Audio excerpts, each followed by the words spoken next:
Hey everyone! Today, we're going to talk about something called a red herring. It sounds fishy, right? Well, it's actually a type of distraction that can throw us off in conversations and debates. Let's see how it works with some examples. Imagine we're debating whether students should wear uniforms to school. If someone suddenly says, "We shouldn't make students wear uniforms because the cafeteria food is terrible," that's a red herring. The cafeteria food? That's totally unrelated to our uniform discussion. Or how about this one? Should the school day start later?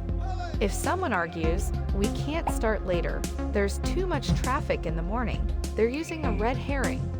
The traffic doesn't really tell us whether a later start is good for us students. Lastly, if we're talking about learning a second language and someone says, "It isn't necessary because most people in our country only speak one language," that's also a red herring. Just because many people do something a certain way doesn't mean it's the best way, right?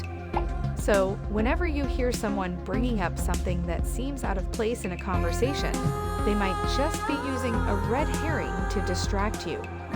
Always try to steer back to the main topic. Keep your discussions on track and don't let those red herrings lead you astray.